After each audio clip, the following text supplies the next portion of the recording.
একটা জায়গা তিনি রেখেছেন, ময়দানে মাশর বিচারের দিন। ওই দিন আল্লাহ পাক সবার কাছ থেকে হিসাবটা নেবে।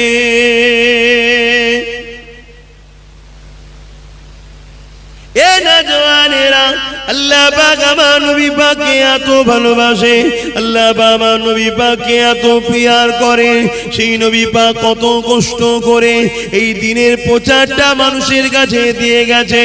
এখানে একটা বিষয় জানা দরকার, আমরা ইসলাম বলতে নামাজ বুঝি, আমরা ইসলাম বলতে রোজা বুঝি, আমরা ইসলাম বলতে হজ বুঝি, আমরা ইসলাম বলতে যাকাত বুঝি, আমরা ইসলাম বলতে কোরআন পড়া বুঝি, আমরা ইসলাম বলতে দাড়ি টুপি বুঝি। অবশ্যই এগুলো ইসলাম, কিন্তু এর মধ্যে সীমাবদ্ধ নয়। ইসলাম একটা লাইফ স্টাইলের নাম, যেটা আমাদের কল্যাণ নিয়ে আসবে। যেমন নামাজ ইসলামের নাম, রোজা যেমন ইসলামের মধ্যে, হজ যেমন ইসলামের কাজ, দান খায়রাত যেমন ইসলামের কাজ, মা বাপকে সেবা করা ইসলামের কাজ, গরিবদেরকে ভালোবাসা ইসলামের কাজ, বড়দেরকে সম্মান করা ইসলামের কাজ, ছোটদেরকে স্নেহ করা ইসলামের কাজ, অন্য ধর্মের মানুষের সঙ্গে মানব বন্ধন রাখা এটাও ইসলামের কাজ। কেউ গরিব বিপদে পড়ে গেলে তাকে আশ্রয় দেওয়াটা এটাও ইসলামের কাজ। এই যুবকেরা, মাফ করবেন সত্য কথা বলি, মেনে নেন। তুমি যদি মনে করো আমার মাতৃভূমিকে নিরাপদে রাখবো, মাতৃভূমির জন্য তুমি চেষ্টা করছো, মাতৃভূমিকে উপকার করা, মাতৃভূমির উন্নতি করা, দেশের সেবা করা, দেশবাসীর সেবা করা, এটাও ইসলামের, অবশ্যই ইসলামেরই কাজ। এই টোটাল বিশাল একটা জিনিস ইসলাম। নামাজও যেমন ইসলাম, রোজা, হজ, দান খায়রাত, এটা তো আমাদের করতেই হবে, ওইগুলো করতে হবে। অন্যায়ের প্রতিবাদ করার নাম ইসলাম, আপনারা জানেন? একটু হ্যাঁ কি না বল। অন্যায়ের প্রতিবাদ করার নাম ইসলাম, আর ন্যায়ের সাথ দিবার নাম ইসলাম। আপনারা যদি মুসলিম ঘরের সন্তান হন, ইসলামের ঘরের সন্তান হন, অন্যায় যেমন করাই উচিত নয়, অন্যায়কে সাপোর্ট করাও ইসলামে হারাম, চলবে না। আর ন্যায় করতে হবে, ন্যায়ের সাথ দিতে হবে, এরও নাম ইসলাম। এ নওজওয়ানেরা, এ নবী পাকের প্রেমিকেরা, আমার নবী পাককে মহব্বত করো। আল্লাহ নবী কতটা কষ্ট করে দ্বীন ইসলামের প্রচার করেছেন শোনো।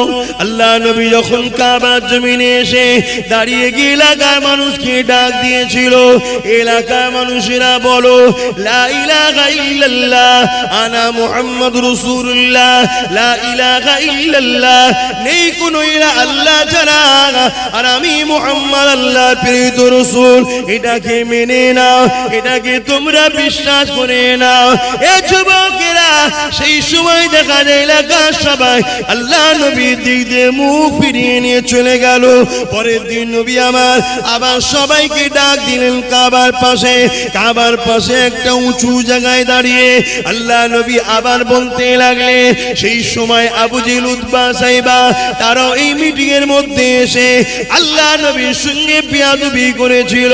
বাবারা, মাহারা, এতিম সেই নবী আমার কাঁদতে কাঁদতে কাঁদতে একা একা ঘরে চলে গেলে। এ যুবকেরা, আজ আমরা যে এক আল্লাহকে মানি, এতটা সহজে আল্লাহকে পাইনি গো। আমরা যে আল্লাহ পাকের উপাসনা করি, এত সহজে আল্লাহকে পাই না গো।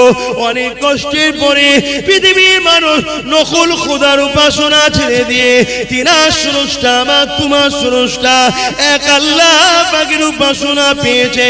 এটা আমার নবী পাকের অনেক কষ্টের বিনিময়, এত সহজে না।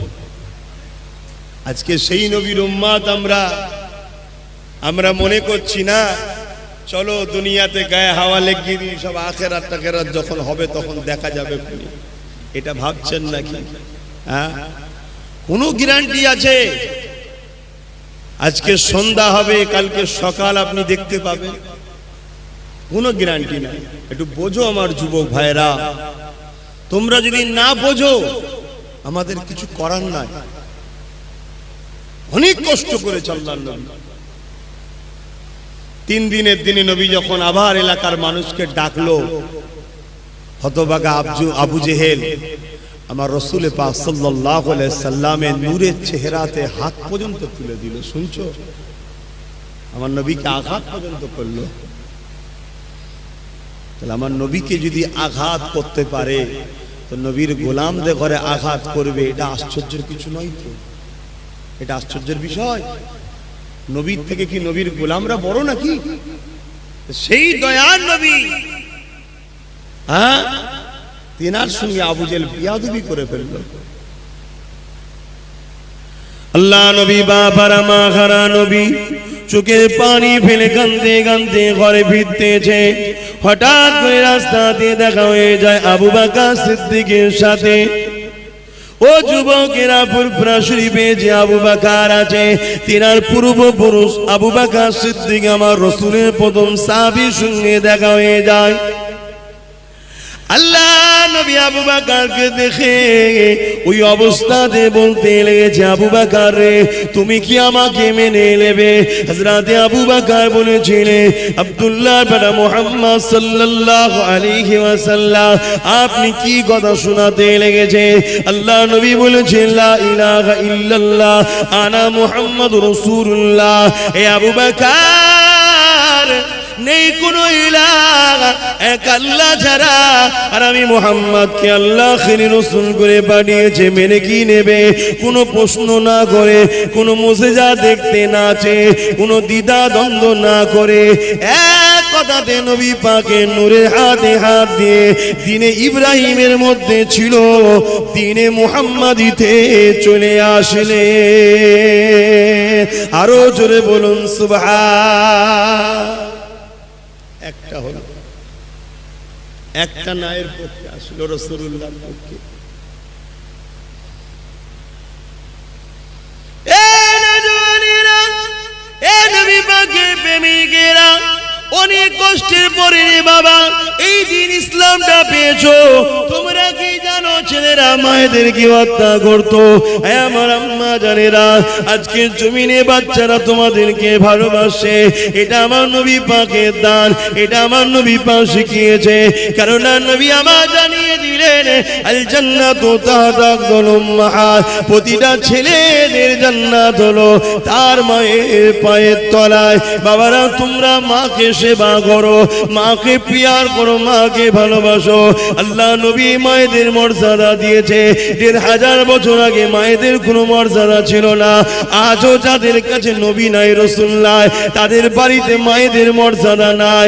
এ যুবকেরা, তরুণীরা, বাপেরা, এ নবী পাকের প্রেমিকেরা, আজ সমাজে দিনকে দিন এতিমখানা দেখা যাচ্ছে না, কিন্তু বৃদ্ধাশ্রম দিনকে দিন বেড়ে যাচ্ছে।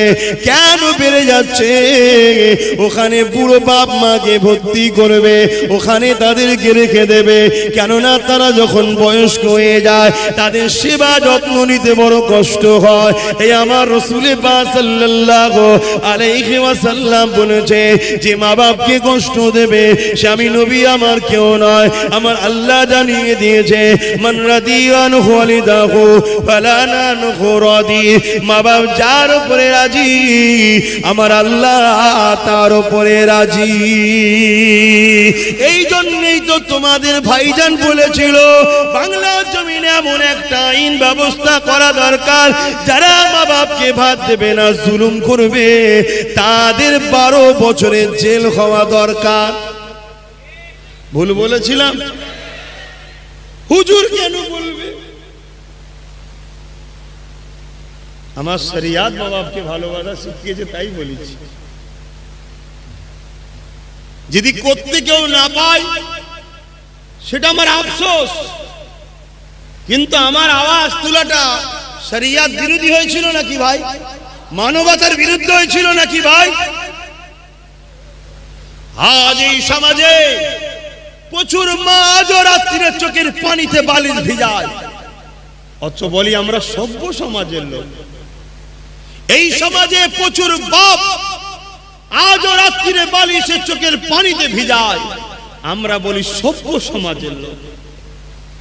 তাই জানি না কোনদিন আল্লাহ আমার জবানের এই কথাটাকে কমসে কম বাংলার বুকে সাকসেসফুল করবে কি আমি জানি না, তবে চেষ্টা সংগ্রাম আগেও ছিল, আজও আছে, আগামী দিনও থাকবে।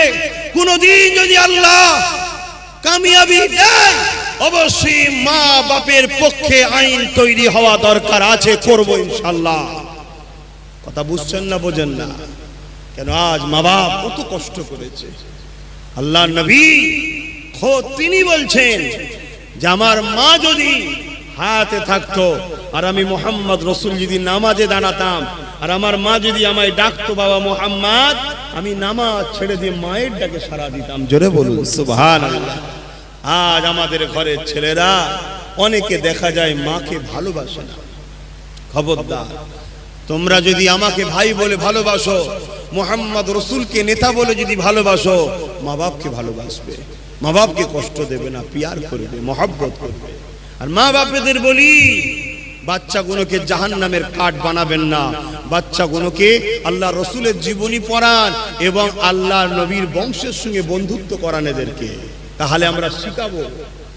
মাতাল, গাঁজাখোর, শয়তান, বদমাই, লুটেরা, লম্পটদের সঙ্গে যদি বন্ধুত্ব শিখান, তারা তো আপনাদের বাচ্চা দেখার ওই রকমই শিখাবে। কি গো, কথাটা ভুল বলছি? আল্লাহ কারে আমাদের ঘরের ছেলে সব ভালো ছেলে, খারাপের দিকে হচ্ছে কি করে?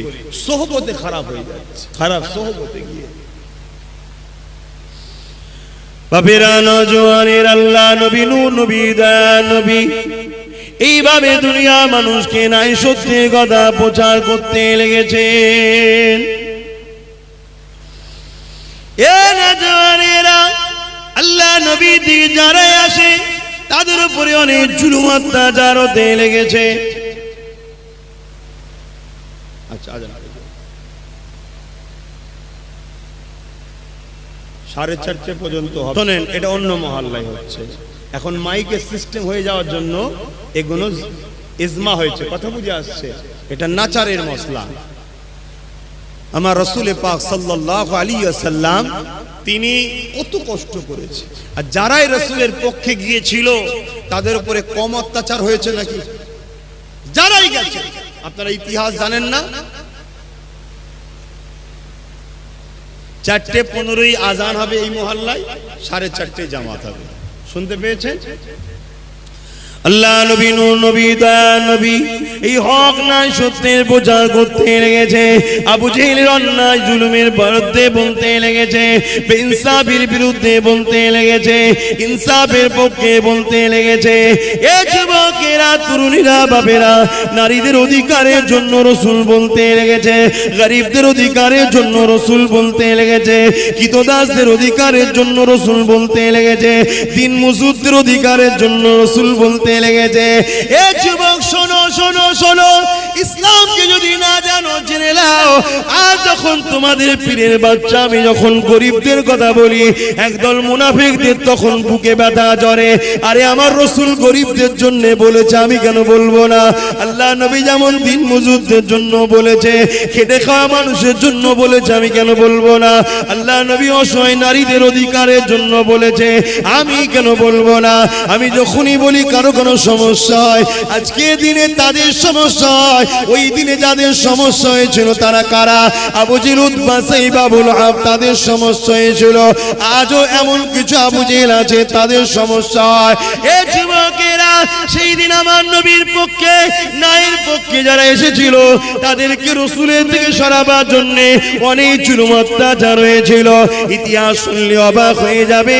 আল্লাহ নবীর পক্ষে দাঁড়ানোর জন্য সাহাবা হুজুরদিগকে টেনে টেনে নিয়ে যে হাতে পায়ে দড়ি বেঁধে গরম পানির উপরে শুইয়ে দেওয়া হতো, বুকের উপরে ভারী পাথর চাপিয়ে দেওয়া হতো। তারা নিঃশ্বাস নিতে পারত না। মরুভূমির পাহাড় এলাকার গরম পানিতে পিঠকানা পুড়ে যেত, ফুসকা পুড়ে যেত, রস বেরোতে থাকতো, আর বুকে ভারী পাথর চাপিয়ে দিত। এই অবস্থায় তাদেরকে আবু জেহেল, উতবা, সাইবা, জালিমরা বলতো, মুহাম্মাদের দল ছেড়ে দাও, আল্লাহ পাকের দল ছেড়ে দাও, মুহাম্মাদের দল ছেড়ে দাও।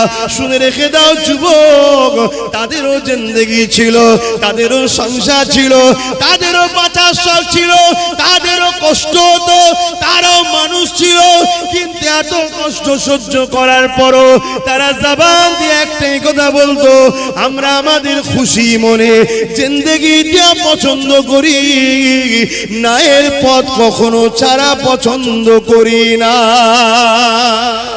আরো জোরে বলুন সুবহান।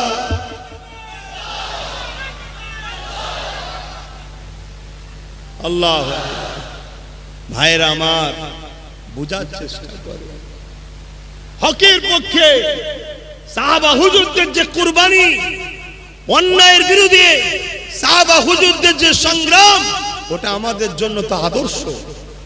ওই আদর্শকে বুকে নিয়ে বাঁচার স্বপ্ন নিন। মানুষ মাত্র জিন্দেগিতে ভুল হয়, পরিবর্তন হবার স্বপ্ন দেখুন। কেন আমরা একেবারে পাহাড়ের শেষ কিনারাতে দাঁড়িয়ে আছি। এখন যদি আমাদের জিন্দেগিতে সাহাবা হুজুরদের আদর্শ না নিয়ে আসি, এই মুহূর্তে যদি আমরা পরিবর্তন হবার কথা যদি না ভাবি, এই মুহূর্তে যদি আমরা অন্যায়ের বিরুদ্ধে পাহাড়ের চাটানের মতো যদি না দাঁড়িয়ে যাই, তাহলে আমাদের বাচ্চারা দিন পাবে না, ইসলাম পাবে না, শরিয়ত পাবে না, সভ্যতা কি জিনিস সেটা পাবে না। তাই বারবার পুরপুরা দরবার শরীফ থেকে গিয়ে সারা বাংলার অলিতে গলিতে যুব সমাজকে বিশেষ করে বুঝাচ্ছি, আর আজকের দিনের আবু জেল মার্কাগুলো তোমাদেরকে রাসূলের পক্ষ থেকে সরাবার চেষ্টা আজও চলছে। তোমরা ভেবে দেখো, আব্বাস সিদ্দিকী শুধু মজলিসে জমা হলে হবে না, আব্বাস সিদ্দিকীর কথাগুলোকে শুনতে হবে। শুনে নিজের ব্রেনে লাগাও যে আব্বাস আমাদের ঘরে মুস্তাফার ইনকিলাবের দিকে নিয়ে যাচ্ছে না আবু জেহেলের দিকে নিয়ে যাচ্ছে। ভাবো, যদি তোমার বিবেক বলে আবু জেহেলের দিকে নিয়ে যাচ্ছে, ছেড়ে দাও আব্বাসকে।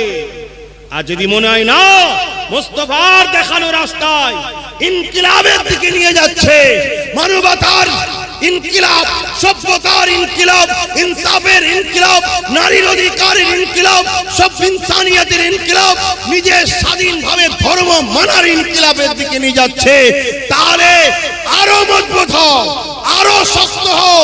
তোমার আমার উপরে কি হয়েছে, সাহাবাদের উপরে কি হয়েছে ইতিহাস জানো না? জানো না? হযরতে খাব্বাবের কথা কি শুনুনি? আল্লাহ নবীর সাহাবী হযরত উমর ফারুক যখন পৃথিবী শাসন করছে, অর্ধেক পৃথিবী শাসন করছে, ইসলাম শরিয়াতের দ্বিতীয় খলিফা হযরতে উমর ফারুক রাদিয়াল্লাহু তাআলা অর্ধেক পৃথিবী যখন শাসন করছে, তিনি একদিন দরবারে বসে আছেন, সিংহাসনে বসে আছেন, রাজ দরবারে।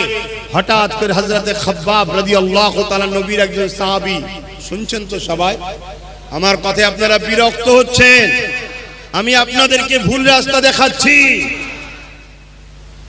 আহা, ভাবেন এই জিন্দেগি চিরস্থায়ী নয়, এই শরীরটা রয়ে যাবে, রুহটা বেরিয়ে চলে যাবে। আমার দাদু চলে গেছে, আমার পদ্দাদু চলে গেছে, আপনার দাদু আপনার দাদি মাইমুরব্বিদের সব চলে যাচ্ছে। আপনার এলাকায় খেয়াল করে দেখুন, কত তাব্য জন ছেলে ঘুরে বেড়াতো, সব চলে যাচ্ছে, নেই, চলে যাবে। যাবার আগে তোমাকে তোমার মালিক কেন পাঠিয়েছে? একটা সুন্দর সভ্য সমাজ গড়ার জন্য পাঠিয়েছে। সেই সমাজ গড়তে গিয়ে সাহাবা হুজুররা কি কুরবানি দিয়েছে, তুমি আমি কি করছি? হ্যাঁ, আল্লাহ নবী সাহাবী হযরত উমর ফারুক হযরতে খাব্বাব সাহাবীকে জিজ্ঞাসা করলেন, ভাই শুনেছি আপনি ইসলামের প্রথম দিকে আপনি কলেমা পড়েছেন, ন্যায়ের দিকে এসেছেন, আল্লাহ নবীর দিকে এসেছে, এই জন্য আপনাকে আবু জেহেল, উতবা, সাইবা, আবু লাহাবরা অনেক অত্যাচার করেছিল। এ নওজওয়ানেরা, মানুষ মাত্র ভুল হতেই পারে। সাহাবা হুজুরদের মধ্যে দেখে অনেকে জাহিলিয়াতের যুগে আবু জেল, উতবা, সাইবা, আবু লাহাবের দিকে ছিল। যখন তাদের অন্যায়টা ছেড়ে দিয়ে আমার নবী পাকের দিকে ফিরে আসতে লেগেছে, তখন তাদের দলটা হালকা হতে লেগেছে। তখন তারা মাথা গরম হয়েছে। তারা শুধু গরম করে নে কিভাবে অত্যাচার করেছিল। হযরত খাব্বাবের কথা শুনলে অবাক হয়ে যাবে। আল্লাহ নবী সাহাবী হযরত খাব্বাবকে জিজ্ঞাসা করা হয়েছিল, ও হযরত খাব্বাব, শুনেছি নাকি আপনার উপরে এই আবু জেল, উতবা, সাইবা অনেক অত্যাচার করেছে, একটু আমাকে শোনান। হযরত ফারুক আযম যখন বলেছিল, আল্লাহ নবী সাহাবী হযরত খাব্বাব নিজের কোমরের অংশটা দেখাতে লেগেছে। প্রতিটা মানুষের কোমরকে আল্লাহ সুন্দর করার জন্য কোমরের নিচে অংশতে আল্লাহ পাক গোশত দিয়েছে। হযরত সাহাবী খাব্বাবের ওই গোশতখানা ছিল না, প্লেন কোমর হয়ে গিয়েছিল, একেবারে গর্ত হয়ে গিয়েছিল, হাড় হাড়ির সঙ্গে চামড়া মিশে গিয়েছিল।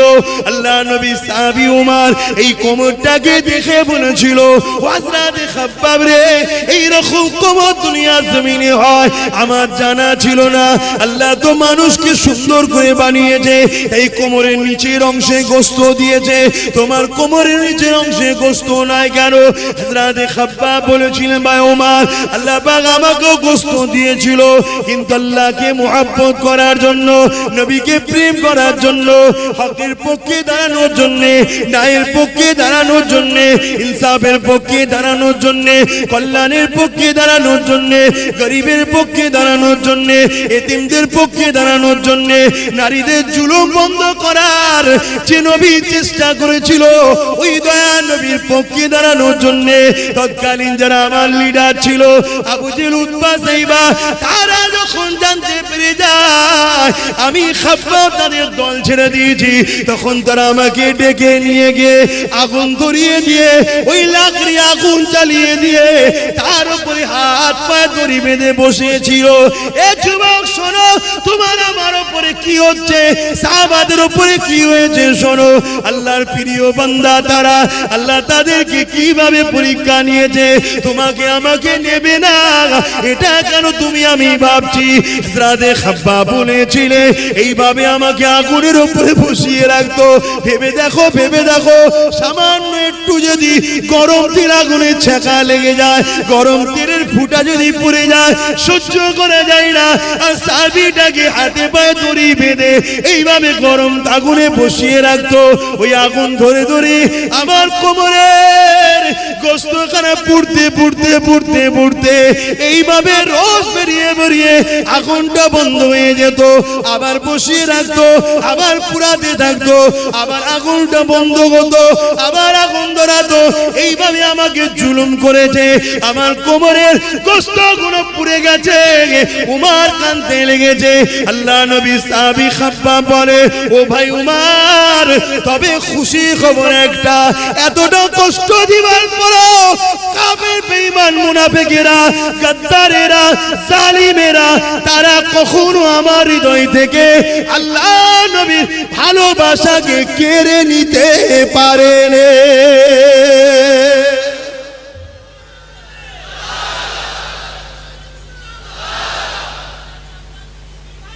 ভাই আমার, যুবক বোঝো, যুবক বোঝো, এখনো তোমাদের হাতের লাগামের মধ্যে আছে।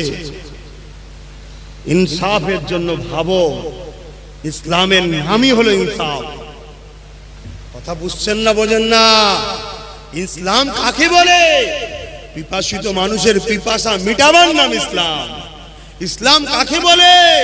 নবী বসে আছেন, একটা ইহুদি ধর্মের ধর্মগুরু এসেছে, এসে জিজ্ঞেস করছে, হে আব্দুল্লাহর বেটা মুহাম্মদ সাল্লাল্লাহু আলাইহি সাল্লাম, সে বলেন আমি বলছি সাল্লাল্লাহু আলাইহি সাল্লাম, শুনলাম তুমি দ্বীন ইসলামের নবী দাবি করেছো, প্রচার করছো, বলো ইসলামের সবথেকে ভালো কাজ কি? শুনবে না যুবক?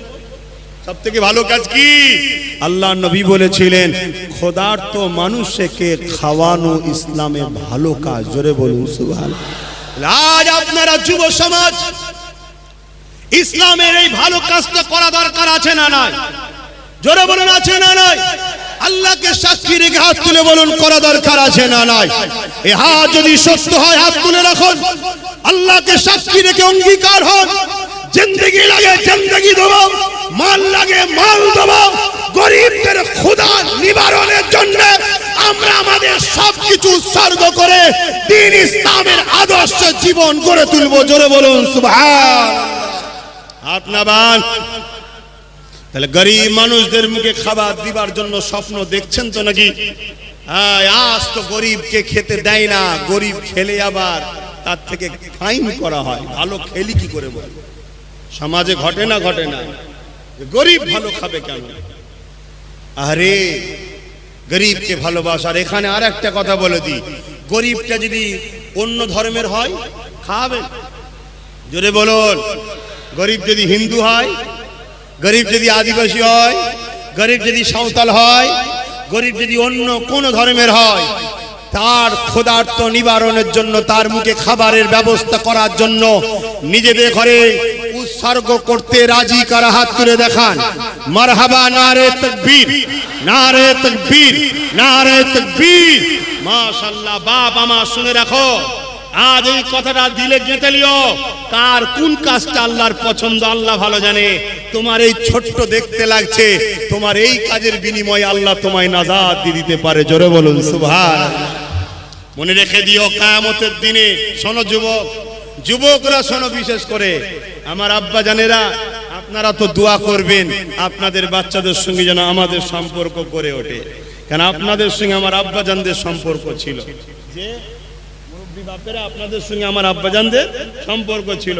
আপনাদের ছেলেগুলোর সঙ্গে আমাদের সম্পর্ক গড়ে উঠবে, এই দোয়াটা করবেন আপনারা। খুব ভালো করে বুঝুন, কিয়ামত যেদিন হবে আল্লাহ পাক একটা বান্দাকে উঠাবে, উঠিয়ে বলবে হিসাব দাও। অসুবিধা হচ্ছে? একটু বলবো না ছেড়ে দেবো?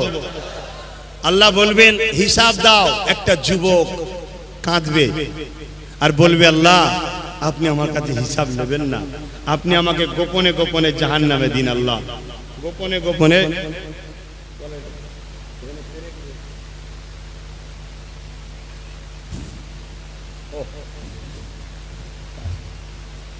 গোপনে গোপনে আপনি আমাকে জাহান্নামে দিয়ে দিন। কেন? আমি দুনিয়ায় ভালো কাজ করিনি আল্লাহ, পাপ করেছি, অন্যায় করেছি, ভুল করেছি। আল্লাহ শোনো যুবক, আল্লাহ কত দয়ালু। আমি আবার বলছি, ইসলামের ক্ষতি করো না। ভুল করে ফেলেছো, নত হও, আল্লাহ মাফ করতে পারে। নবী বংশের বাচ্চাদের সঙ্গে দুশ্মনী রেখে তুমি নিজেকে মুসলিম দাবি করছো না, এই নাটক বন্ধ রাখো।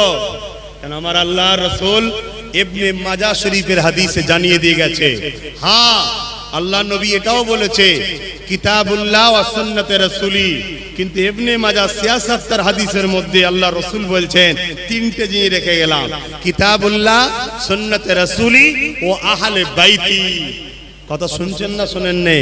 নবীর হাদিসকে সম্মান করেন আর নবীর পরিবারকে সম্মান করবেন না। আজকে নবীর পরিবারদের বিরুদ্ধে সমালোচনা, নবীর পরিবারদের বিরুদ্ধে লড়াই। যদি বলেন আপনি লড়াই নেমেছেন কেন, শুনে রাখুন তাহলে হযরতে জুনায়েদ বাগদাদি রাহমাহুল্লাহ, তখন তিনি জুনায়েদ বাগদাদি রাহমাহুল্লাহ ছিলেন না, শুধু জুনায়েদ ছিলেন। একটা জন তাগড়া যুবক ছেলে, 22, 23, 24 বছরের বয়সের যুবক ছেলে, একদম পালোয়ান, বীর পালোয়ান। রাজ দরবারের রাজার পক্ষ থেকে কুস্তি লড়তো, কেউ জুনায়েদ কারাতে পারতো না। শুনছো যুবকরা? যেমন তোমাদের এখন বয়স, তাগড়া বয়স, একদম কিছুই মনে হচ্ছে না। জুনায়েদ বাগদাদি ওই রকম একদম জন তরুণ ছেলে, কিচ্ছু মনে করে না। যে ওনার সঙ্গে লড়াই করতে যায় তাকেই পটকে দেয়, তাকেই ফেলে দেয়। বিশাল এলাকায় নাম হয়ে গেছে দুনিয়াতে, জুনায়েদের মোকাবেলায় কেউ পারবে না।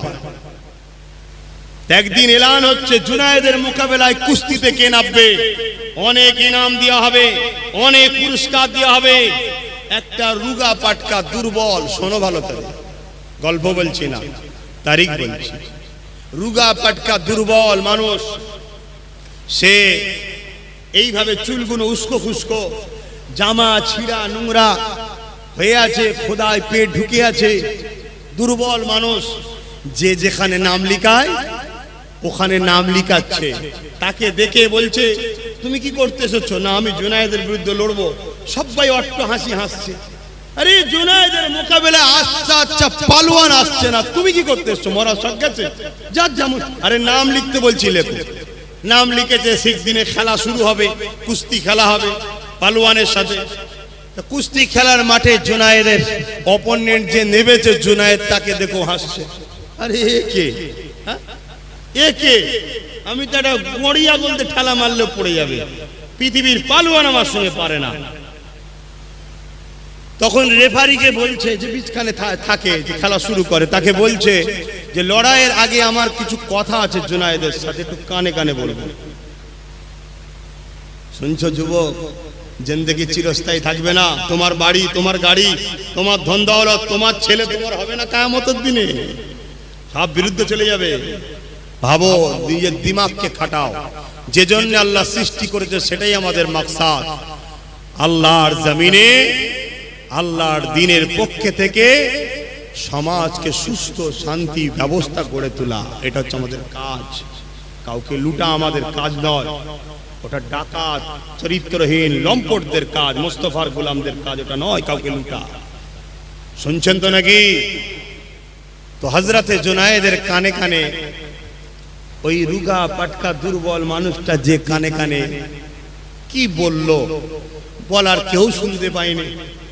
খেলা শুরু হয়ে গেল, রেফারি বাঁশি দিয়েছে, আর জুনায়েদ হাত দুটো মুঠো করে এইভাবে দাঁড়িয়ে আছে আদবের সাথে। কথা বুঝছেন না, বোঝেন না? এই রুগা পাটকা লোকটা যে হাত লাগালো, জুনায়েদ জমিনে শুলো, ও জুনায়েদের বুকে উঠলো। কুস্তির নিয়ম, রেফারি বলছে 1 2 3 গুনেই যাচ্ছে, আর ও চুপ করে ওই দেখেই যাচ্ছে। জোরে বলুন সুবহানাল্লাহ। রাজার মাথা হ্যাট হবে না? হবে না? হ্যাঁ রা বিয়াক্কেল, তুই যদি কোনো পালোয়ানের সঙ্গে হাঁটতিস, আমার নাকটা কমসে কম কাটা যেত না। একটা রুগা পাটকা লোকের কাছে হেরে গেলি, রাজা জুনায়েদকে দরবার থেকে বার করে দিয়েছে। আর জুনায়েদ তো রাজার দরবারেই থাকে, আরামে খায় দায় থাকে, রাজার হয়ে কুস্তি লড়ে, এই জিন্দেগি তার। অন্য কোনো ইনকাম নেই, ঘর নেই, দোন নেই, কিছুই নেই, কোথায় যাবে? এইদিকে পুরস্কার ওই রুগা লোকটা পেল, সে বড় খুশি মনে চলে গেল। জুনায়েদ একটা গাছতলায় গিয়ে আশ্রয় নিয়েছে, যে আল্লাহ কোথায় যাব, কি করব, কি খাবো, কি কাজ করব?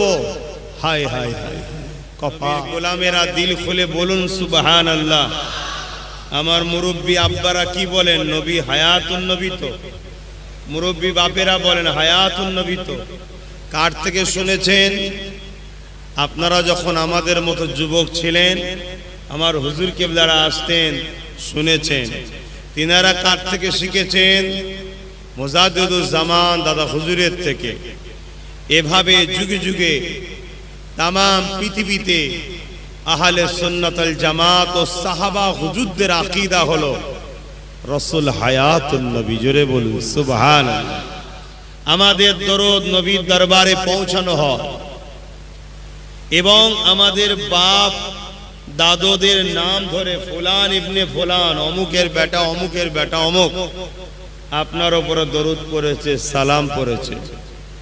তাই আপনারা প্রাণ ভরা ভালোবাসায় জিন্দেগিতে আমরা কাজ কামের মধ্যে জড়িয়ে থাকি। দরুদ পড়া, কালেমা পড়া, তাসবিহ পড়ার অতটা সময় পাই না। একটা বাহানায়, একটা ওসিলায় আমরা এক জায়গায় হয়েছি, একটু মহব্বতে দরুদ, এবং 4:30 পর্যন্ত মাহফিল হবার কথা। তারপরে আলহামদুলিল্লাহ আমরা আসরের নামাজ মসজিদেও হবে, এখানে হয়তো মসজিদে সব হবে না, এখানেও আমরা একটা জামাত করব। আমাকেও নামাজ পড়তে হবে, আপনাদের সাথে এখানে আমিও পড়ব। এই উজুটা করে বসলে মনে হয় আরো ভালো হয়। যাদের উজু আছে তো আলহামদুলিল্লাহ ধরে রাখেন, আল্লাহ রাখার তৌফিক দিক, বলুন আমিন। কেন উজু অবস্থায় থাকলে অনেক লাভ আছে। যতক্ষণ উজু হালে থাকবেন, আপনার সাথে রহমতের ফেরেশতারা থাকে। জোরে বলুন সুবহানাল্লাহ। তাই মহব্বতে দরুদ, আল্লাহুম্মা সাল্লি আলা, একটু জবান খুলে এতগুলো মানুষ দরুদ পড়ছে, ওয়ালা আলি,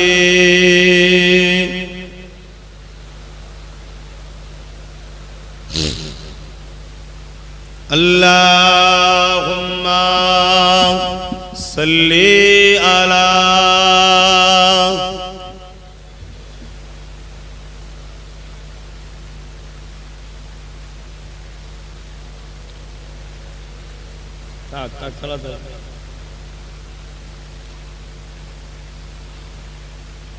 أعوذ بالله من الشيطان الرجيم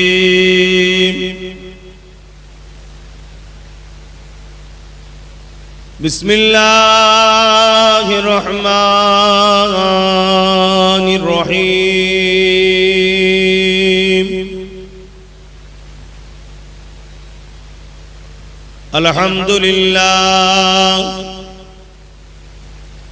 الحمد لله نحمده ونستعينه ونستغفره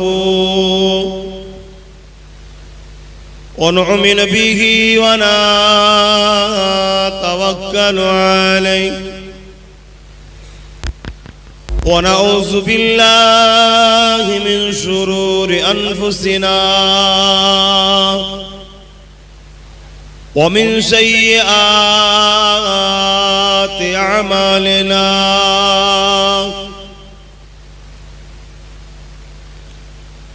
من يهدي الله فلا مضل له ومن يضلله فلا هادي له ونشهد أن لا إله إلا الله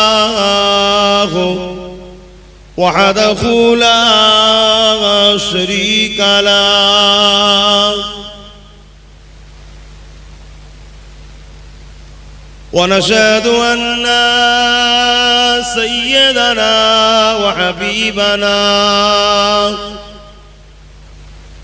ومولانا محمدا عبده ورسول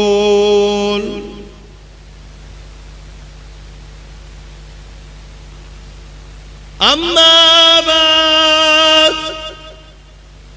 فيا أيها الحاضرون رحمكم الله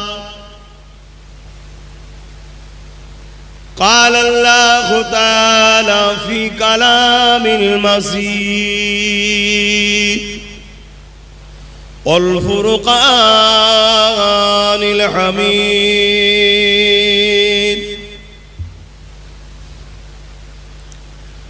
إن الله وملائكته يصلون على النبي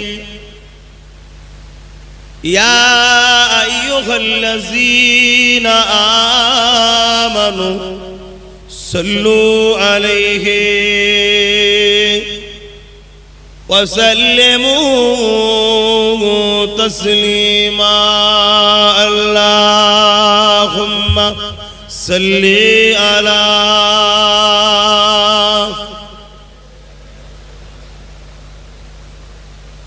মাশাআল্লাহ মাশাআল্লাহ খুব ভালো পড়েন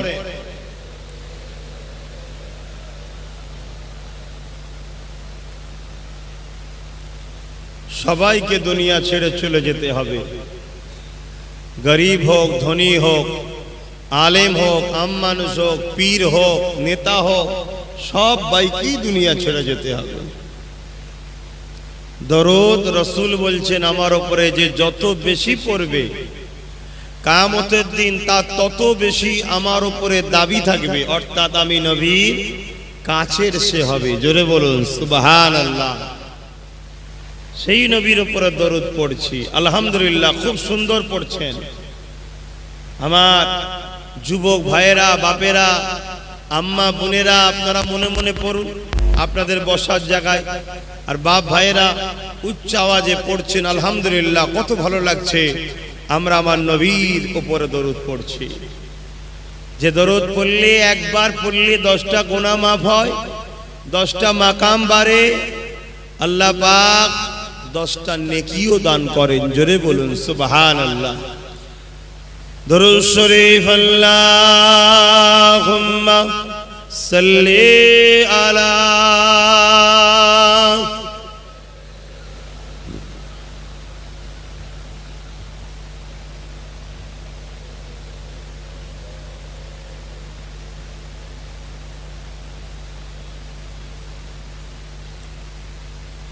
বারে বারে ভাবি একা বসে নিরালাই রে,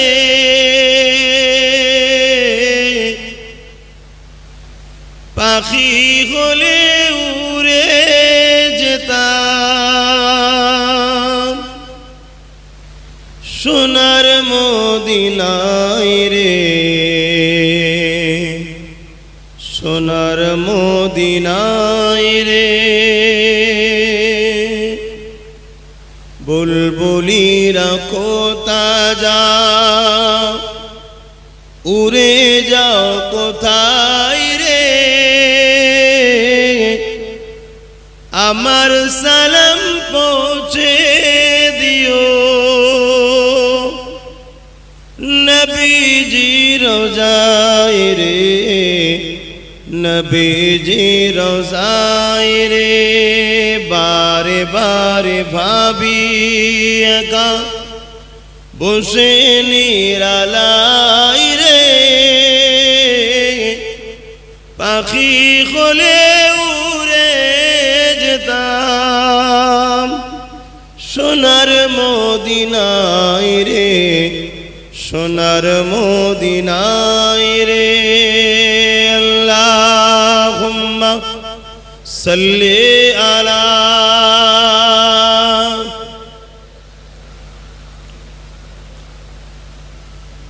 ওয়ালা আলি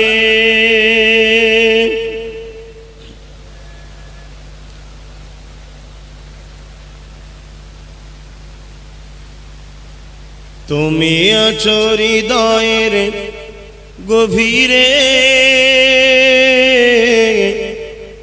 ভুলবো তোমায় বলো কি করে, তুমি আছো হৃদয়ের গভীরে,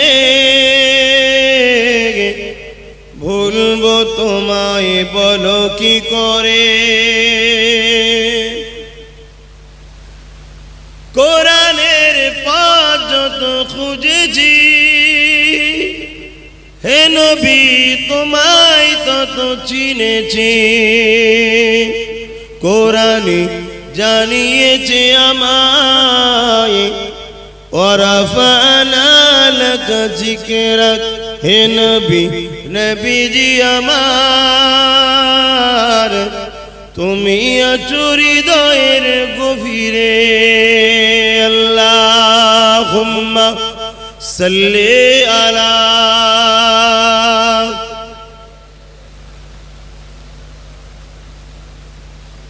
ওয়ালা আলি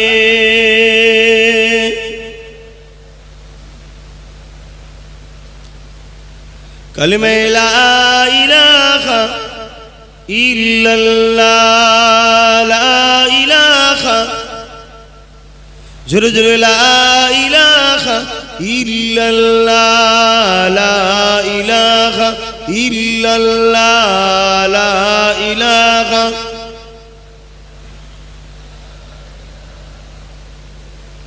হাসবি রব্বি জাল্লাল্লাহ মা ফি কলবি খায়রুল্লাহ, হাসবি রব্বি জাল্লাল্লাহ মা ফি কলবি খায়রুল্লাহ, নূর মুহাম্মদ সাল্লাল্লাহ হক লা ইলাহা ইল্লাল্লাহ, লা ইলাহা।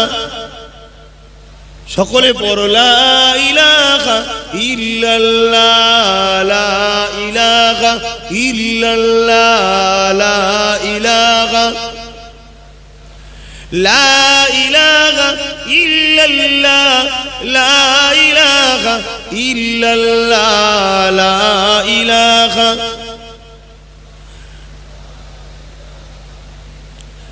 লা ইলাহা ইল্লাল্লাহ মুহাম্মাদুর রাসূলুল্লাহ। আল্লাহুম্মা সাল্লি আলা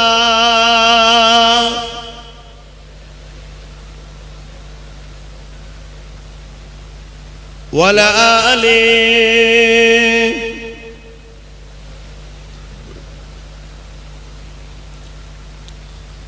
وقال الله تعالى في كلام المزيد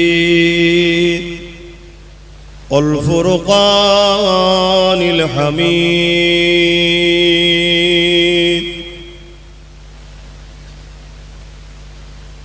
قل إن كنتم تحبون الله فاتبعوني يحببكم الله وأغفر لكم ذنوبكم والله غفور رحيم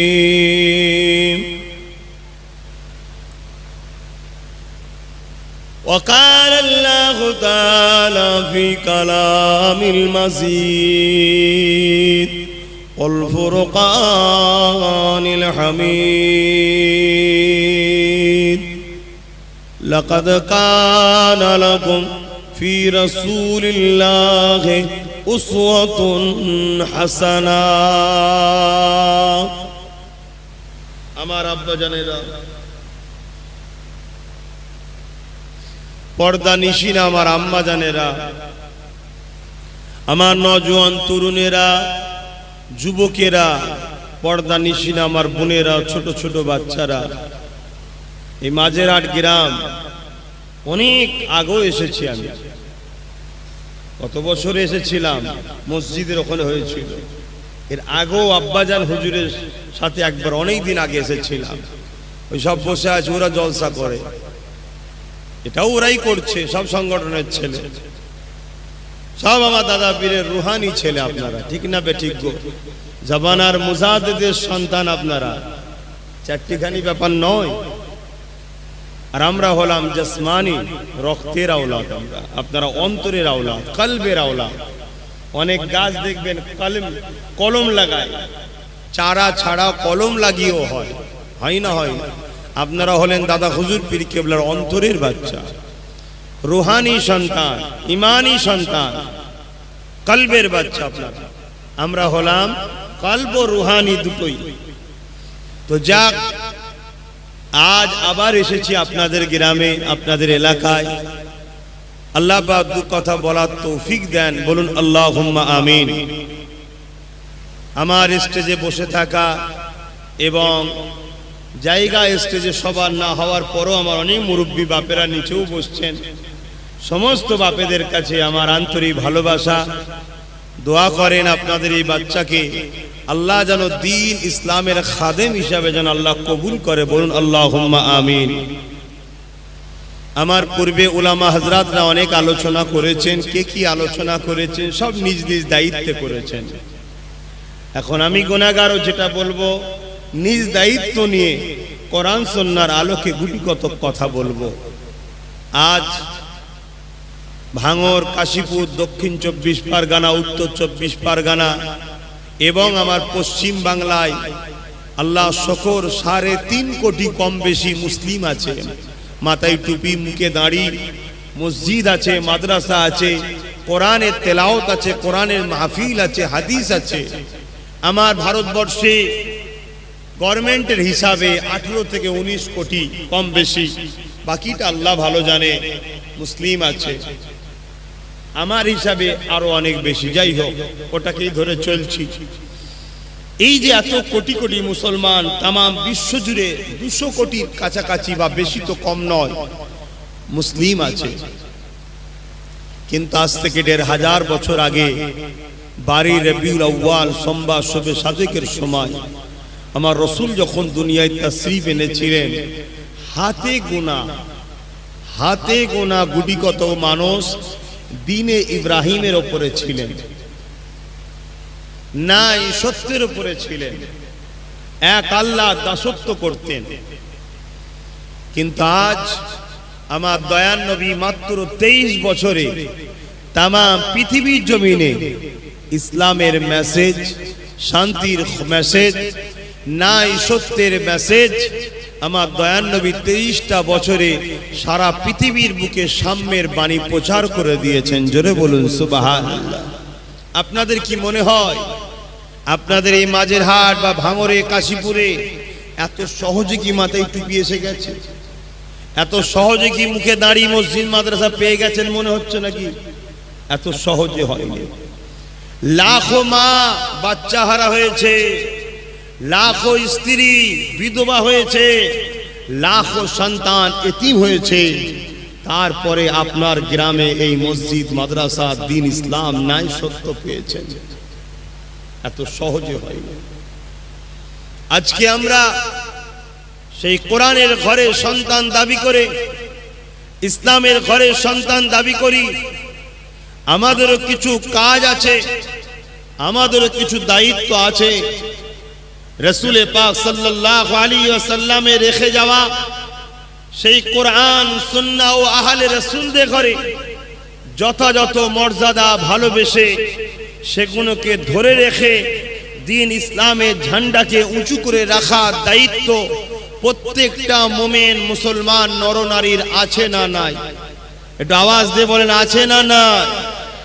আপনি ডাক্তার তো কি হয়েছে, আপনি জজ তো কি হয়েছে, আপনি পুলিশ তো কি হয়েছে, আপনি উকিল তো কি হয়েছে, আপনি নেতা তো কি হয়েছে, আপনি আম মানুষ তো কি হয়েছে, আপনি চাষি তো কি হয়েছে। আলেমে হাক্কানীদের কাতারে দাঁড়িয়ে আমার রাসূলের রেখে যাওয়া নাই সত্য, ইনসাফ, ইনসানিয়াত, মানববন্ধন, কল্যাণ, মাতৃভূমির প্রেম, এক কথাই যে জীবন ব্যবস্থা রেখে গেছে, ওই জীবন ব্যবস্থাকে নিজে ধারণ করা ও বহন করে সমাজের কাছে নিয়ে যাওয়া, এটা সকলের দায়িত্ব আছে না নাই? এটা আছে। যদি আমরা এই কাজ করতে পারি তবেই আমরা আখিরাতে কামিয়াবি হব, নচেত বরবাদ হয়ে যাবে। মনে রাখবেন, আল্লাহর কোরআন বলছে কুল্লু নাফসিন জাইকাতুল মউত, প্রতিটা নফসকে মৃত্যুর স্বাদ চাখতেই হবে। প্রতিটা নফসকে মৃত্যুর স্বাদ চাখতে হবে। আপনারা জানেন, আমার রাসূল যখন এই পৃথিবীর বুকে আসেন, ঈসা নবী চলে যাওয়ার পর এই পৃথিবীর বুকটা অন্ধকারে আচ্ছন্ন হয়ে গিয়েছিল।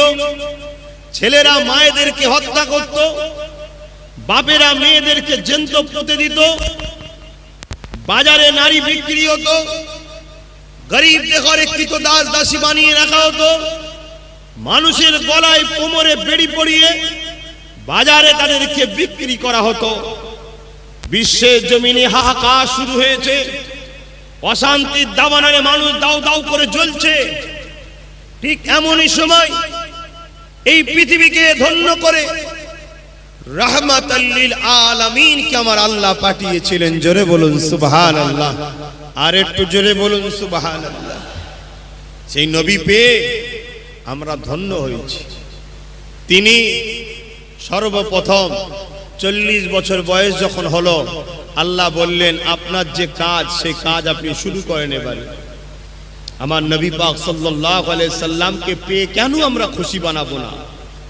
সারা জীবন খুশি বানাবো। ঈদ মানে খুশি, মৌলুদ নবীর আগমন, এই নবীর আগমনের খুশি আমরা বার বার বার বার বানাবো, প্রতিদিন বানাবো, সর্বসময় বানাবো। সময়ের জন্য হয়ে ওঠে না, তাই আমরা একটা অনুষ্ঠান করে নবীর আলোচনা করে আমরা খুশি উদযাপন করে থাকি। ইতিহাস সাক্ষী দিচ্ছে, আর ইতিহাস এমন একটা গুরুত্বপূর্ণ জিনিস। আল্লাহ রাসূল বলছেন, এবং কোরআন দেখুন, কোরআনের 3 ভাগের 2 ভাগ, বেশি তো কম নয়। শুধু ইতিহাস নবীকে আল্লাহ শুনিয়েছে, বিভিন্ন নবীদের ওয়াকিয়া ঘটনা আল্লাহ শুনিয়েছে। সেই ইতিহাস আমাদের কাছে আছে, আমাদেরকে ভাবতে হবে। এখনো মানুষ ঢুকছে, কিন্তু এই রাস্তাটা জাম হয়ে যাচ্ছে। আর মানুষ, আমি যখনই আসি আল্লাহর দয়ায়, পীর মুর্শিদের দোয়ায়, ভালোবাসেন। আপনারা ভালোবাসেন তো নাকি? স্বার্থে? কার জন্য ভালোবাসেন? আল্লাহ আল্লাহ রাসূলের জন্য। এই ভালোবাসা আল্লাহ আমাদেরকে একসাথে জান্নাতও নিয়ে যাবে। বলুন আমিন। আহা, প্রেম আলাদা জিনিস, ভালোবাসা আলাদা জিনিস। আল্লাহ নবী, নূর নবী, দয়ার নবীকে আল্লাহ বললেন আপনি দ্বীনের কাজ করুন, আপনাকে যে জন্য পাঠানো হয়েছে শুরু করেন। শোনো আমার যুবক ভাইরা, ইসলামের যদি উপকার করতে নাও পারো, ইসলামের ক্ষতি করে ফেলো না। বারবার আমি বলি কথাটা, শুনেছেন তো নিশ্চয়ই? আপনারা শুনেছেন না শোনেননি? বারবার বলি, একটু সরাসরি দেবেন ভাই। ইসলামের যদি উপকার করতে নাও পারেন, ক্ষতি করবেন না। হালকা বয়সের মানুষ চাষবাস করেন, জিহালে ছিলেন, ঘর থেকে চলে এসেছেন, মাথায় টুপি নেই, অনেকের পরনায় কি বলে পায়জামা পাঞ্জাবি নেই, এগুলো ইসলামের ক্ষতি নয়। কিন্তু যদি ইসলামের ক্ষতি করেন, আল্লাহ কিন্তু মাফ করবেন না, এগুলোর মাফ আছে। আস্তে আস্তে আমরা চেঞ্জ হয়ে যাব ইনশাআল্লাহ। অনেক কষ্ট করেছে নবী আমার, ময়া কি হয় না সেই রসুলের জন্য? কি গো, দিল কাঁদে না রসুলের জন্য? তাহলে একটু ভাববেন, সেই নবীর দিনের জন্য ক্ষতি আমি না করে ফেলি, দিনের ক্ষতি না করে ফেলি। আমার প্রত্যেকটা যুবকের কাছে অনুরোধ, ভাবুন বিশ্বে কি হচ্ছে দেখুন। শুধু অ্যান্ড্রয়েড মোবাইল হাতে নিয়ে কি করছেন জানি না, তবে আমি বলবো একটু ন্যাশনাল ফিগারের দুনিয়ায় কি হচ্ছে একটু খবর রাখুন। তাম বিশ্ব জুড়ে দুই শ্রেণীর মানুষ আমার নবীর কষ্টের ইসলামকে মিটাবার ষড়যন্ত্র করছে। এক শ্রেণীর মানুষ মুসলিম সেজে, দরদি দেখিয়ে, বক্তা সেজে আমার নবীর দ্বীন ইসলামের গুড়া কাটছে। আর এক শ্রেণীর মানুষ যারা মানুষের প্রভু হওয়ার শখ করে, আবু জেহেল, উতবা, সাইবা, ফেরাউন, নমরুদের মতো, তারা তাদেরকে সহযোগিতা করছে, সর্বদিক দিয়ে সহযোগিতা করছে। এই দুইয়ের হাত থেকে ইসলামের জন্য সংগ্রাম করা, ইসলামের জন্য কথা বলা, ইসলামের জন্য নিজেকে উৎসর্গ করা, এটা আমাদের প্রত্যেকের ঈমানি দায়িত্ব। কেননা এই দুনিয়া চিরস্থায়ী জায়গা নয়, শান্তির জায়গা তো আখিরাত। যখন একজন নবী প্রেমিক, একজন আল্লাহ প্রেমিক, দ্বীন ইসলামের প্রেমিক, কোরআনের প্রেমিক, সুন্নতে রাসূলের প্রেমিক যখন কবরে যাবে, দুজন ফেরেশতা আসবে তাকে মতির মালা পরানোর জন্য। জোরে বলুন সুবহানাল্লাহ। যুবক, এই সব স্বপ্ন দেখো, দুনিয়াদারি করতে হবে, ব্যবসা করো, ইসলামে নিষেধ নাই, ব্যবসা করা হালাল কাজ। চাষবাস করতে হবে, কারবার করতে হবে, সমাজ দেশকে চালাতে হবে, কোনো নিষেধ ইসলামে নাই। কিন্তু আমার রসুল যেভাবে করেছে ওইভাবে করো, অন্য কোনো ভাবে নয়। আমাদের বক্তব্য একটা, এই বক্তব্য দিয়ে আপনারা বেজার হন নাকি? রসুলকে চিনায়, নবীকে ধরায় বেজার হন? অবশ্যই বেজার যদি হন, কিছু করার নাই। তবে আপনাকেই বলবো, যদি আপনার এখনো বেজার লাগে আব্বাস সিদ্দিকীর কথা, জানতে হবে আপনাকে শয়তান গ্রাস করে রেখেছে, আপনাকে ঘন ঘন তওবা করা দরকার, যাতে ফিরে আসতে পারেন। কারণ আল্লাহ বা কাউকে ছাড়বেন না, তিনি সবার কাছে হিসাবটা নেবেন। একটা জায়গা তিনি রেখেছেন, ময়দানে মাশর বিচারের দিন। ওই দিন আল্লাহ পাক সবার কাছ থেকে হিসাবটা নেবে।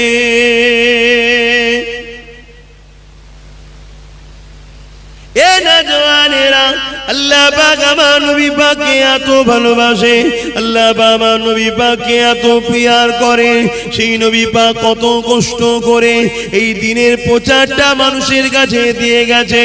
এখানে একটা বিষয় জানা দরকার, আমরা ইসলাম বলতে নামাজ বুঝি, আমরা ইসলাম বলতে রোজা বুঝি, আমরা ইসলাম বলতে হজ বুঝি, আমরা ইসলাম বলতে যাকাত বুঝি, আমরা ইসলাম বলতে কোরআন পড়া বুঝি, আমরা ইসলাম বলতে দাড়ি টুপি বুঝি।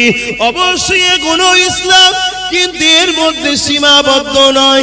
ইসলাম একটা লাইফ স্টাইলের নাম, যেটা আমাদের কল্যাণ নিয়ে আসবে।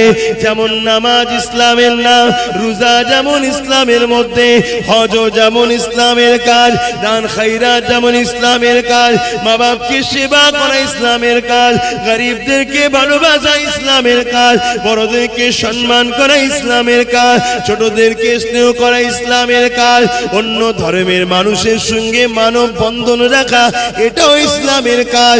কেউ গরিব বিপদে পড়ে গেলে তাকে আশ্রয় দেওয়াটা এটাও ইসলামের কাজ। এ যুবকেরা, মাফ করবেন, সত্য কথা বলি মেনে নেন। তুমি যদি মনে করো আমার মাতৃভূমিকে নিরাপদে রাখবো, মাতৃভূমির জন্য তুমি চেষ্টা করছো, মাতৃভূমিকে উপকার করা, মাতৃভূমির উন্নতি করা, দেশের সেবা করা, দেশবাসীর সেবা করা, এটাও ইসলামের, অবশ্যই ইসলামেরই কাজ।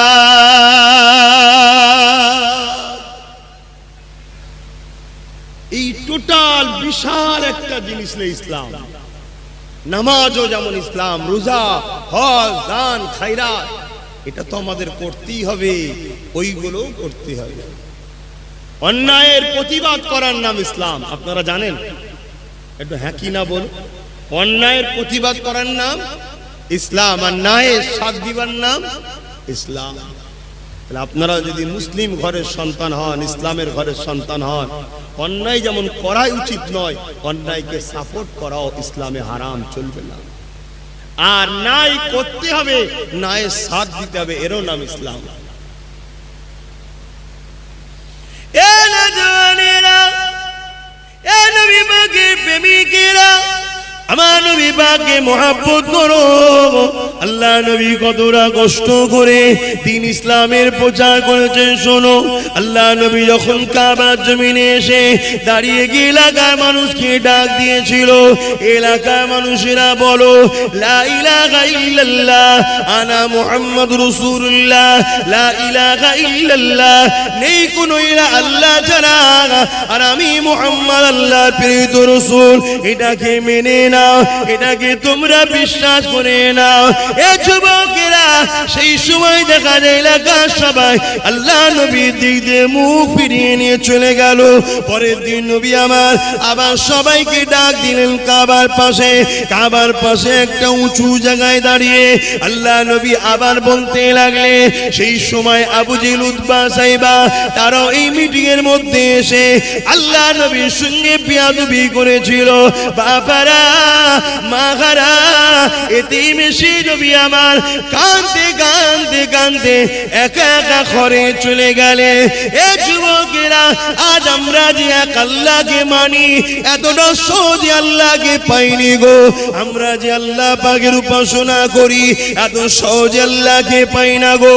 অনেক কষ্টের পরে পৃথিবীর মানুষ নকল খোদার উপাসনা ছেড়ে দিয়ে তিনার স্রষ্টা, আমার তোমার স্রষ্টা এক আল্লাহ পাকের উপাসনা পেয়েছে। এটা আমার নবী পাকের অনেক কষ্টের বিনিময়, এত সহজে নয়। আজকে সেই নবীর উম্মত আমরা মনে করছি না চলো দুনিয়াতে গায়ে হাওয়া লেগে দিয়ে সব আখেরাত টাখেরাত যখন হবে তখন দেখা যাবে। এটা ভাবছেন নাকি? হ্যাঁ, কোনো গ্যারান্টি আছে আজকে সন্ধ্যা হবে কালকে সকাল আপনি দেখতে পাবেন? কোনো গ্যারান্টি নাই। একটু বোঝো আমার যুবক ভাইরা, তোমরা যদি না বোঝো আমাদের কিছু করার নাই। অনেক কষ্ট করে আল্লাহর নবী 3 দিনের দিনে নবী যখন আবার এলাকার মানুষকে ডাকলো, হতভাগা আবু জেহেল আমার রাসূল পাক সাল্লাল্লাহু আলাইহি সাল্লামের নূরের চেহারাতে হাত পর্যন্ত তুলে দিল। শুনছো? আমার নবীকে আঘাত পর্যন্ত করলো। তাহলে আমার নবীকে যদি আঘাত করতে পারে তো নবীর গোলামদের ঘরে আঘাত করবে, এটা আশ্চর্যের কিছু নয় তো? এটা আশ্চর্যের বিষয়? নবীর থেকে কি নবীর গোলামরা বড় নাকি? সেই দয়ার নবী, হ্যাঁ, তিনার সঙ্গে আবু জেহেল বিয়াদবি করে ফেলল। আল্লাহ নবী বাবারা মাখারা নবী চোখের পানি ফেলে কাঁদতে কাঁদতে ঘরে ফিরতেছে। হঠাৎ করে রাস্তা দিয়ে দেখা হয়ে যায় আবু বকর সিদ্দিকের সাথে। ও যুবকেরা, ফুরফুরা শরীফে যে আবু বকর আছে, তিনার পূর্বপুরুষ আবু বকর সিদ্দিক আমার রাসূলের প্রথম সাহাবীর সঙ্গে দেখা হয়ে যায়। আল্লাহ নবী আবু বকরকে দেখে ওই অবস্থাতে বলতে লেগেছে, আবু বকর রে, তুমি কি আমাকে মেনে নেবে? হযরত আবু বকর বলেছিলেন, আব্দুল্লাহ বিন মুহাম্মদ সাল্লাল্লাহু আলাইহি ওয়াসাল্লাম, আপনি কি কথা শোনাতে লেগেছে? আল্লাহ নবী বলেছেন, লা ইলাহা ইল্লাল্লাহ আনা মুহাম্মাদুর রাসূলুল্লাহ। হে আবু বকর, নেই কোনো ইলাহ এক আল্লাহ ছাড়া, আর আমি মুহাম্মদকে আল্লাহ আখিরি রাসূল করে পাঠিয়েছে, মেনে কি নেবে? কোনো প্রশ্ন না করে, কোনো মুজিজা দেখতে না চেয়ে, কোনো দ্বিধা দ্বন্দ্ব না করে এক কথাতে নবী পাকের নূরের হাতে হাত দিয়ে দিনে ইব্রাহিমের মধ্যে ছিল দিনে মুহাম্মাদিতে চলে আসলে। আরো জোরে বলুন সুবহান। একটা হলো, একটা নায়ের পক্ষে আসলো রাসূলুল্লাহর পক্ষে। এ নজওয়ানেরা, এ নবী পাকের প্রেমিকেরা, অনেক কষ্টের পরে রে বাবা এই দিন ইসলামটা পেয়েছো। তোমরা কি জানো ছেলেরা মায়েদেরকে হত্যা করতো? আমার আম্মা জানেরা, আজকে জমিনে বাচ্চারা তোমাদেরকে ভালোবাসে। এটা আমার নবী পাকের দান, এটা আমার নবী পাক শিখিয়েছে।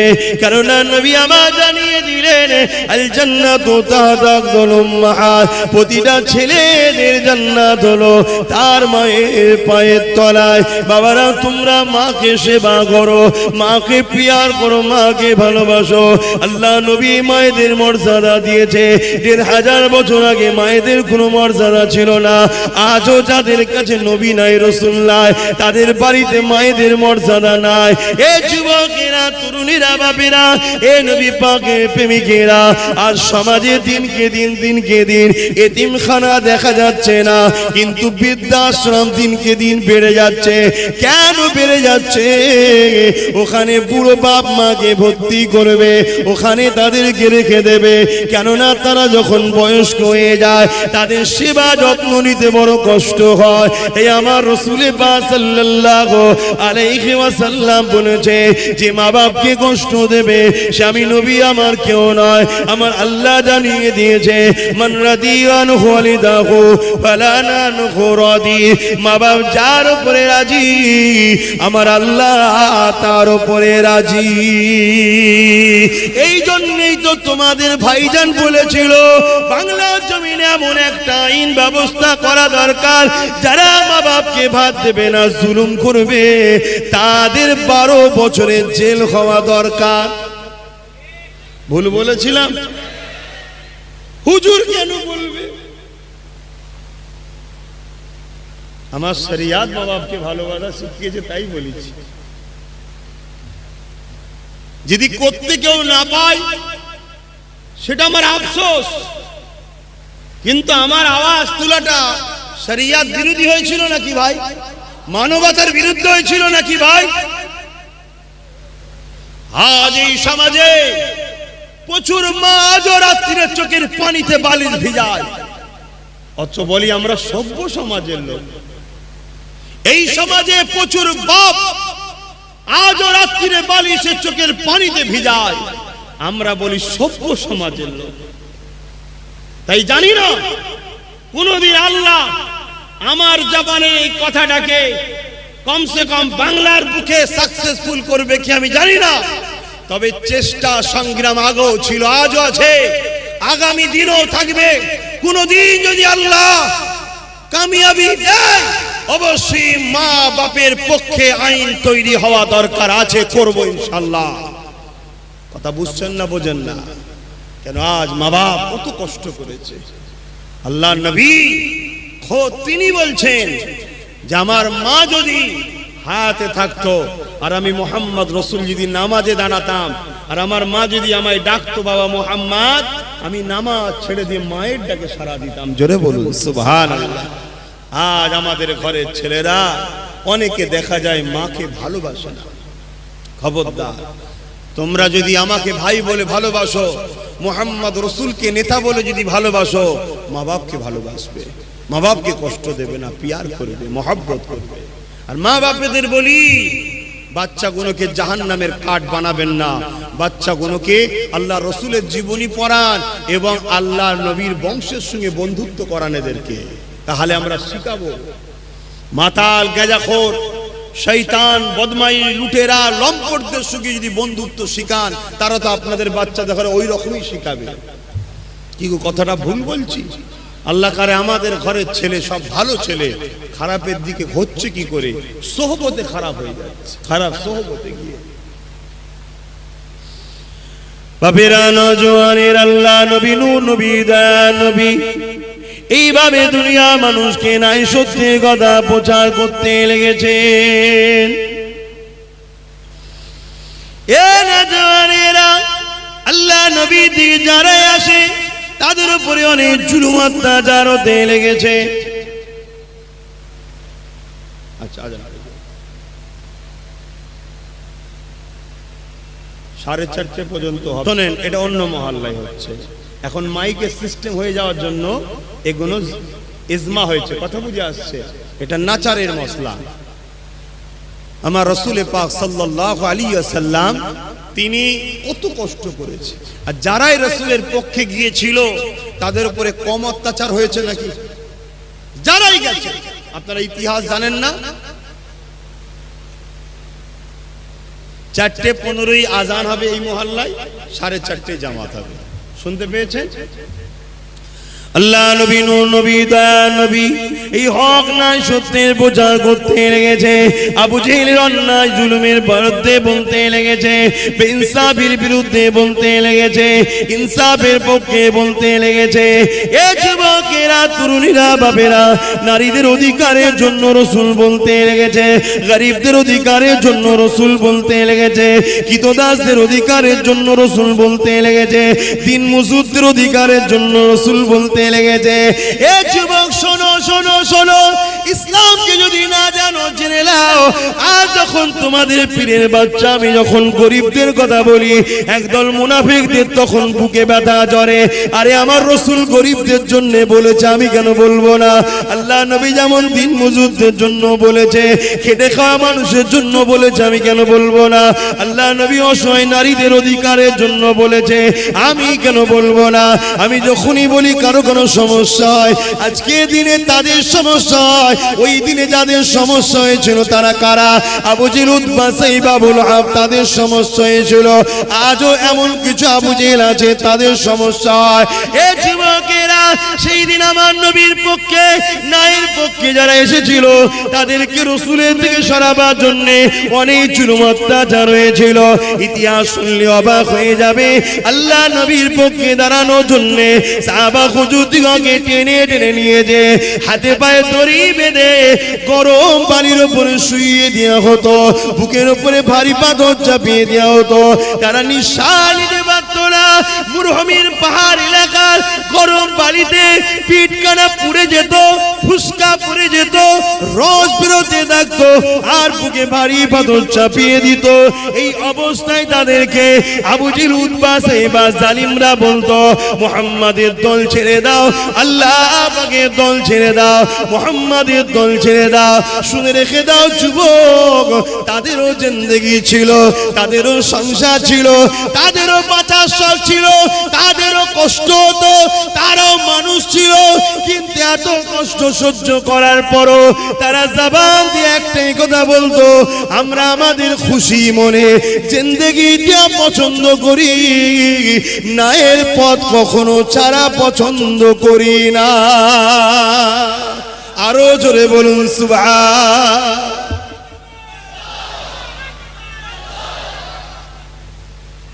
আল্লাহ। ভাইরা আমার, বুঝার চেষ্টা করে, হকের পক্ষে সাহাবা হুজুরদের যে কুরবানি, অন্যায়ের বিরুদ্ধে সাহাবা হুজুরদের যে সংগ্রাম, ওটা আমাদের জন্য তো আদর্শ। ওই আদর্শকে বুকে নিয়ে বাঁচার স্বপ্ন নিন। মানুষ মাত্র জিন্দেগিতে ভুল হয়, পরিবর্তন হবার স্বপ্ন দেখুন। কেন আমরা একেবারে পাহাড়ের শেষ কিনারাতে দাঁড়িয়ে আছি।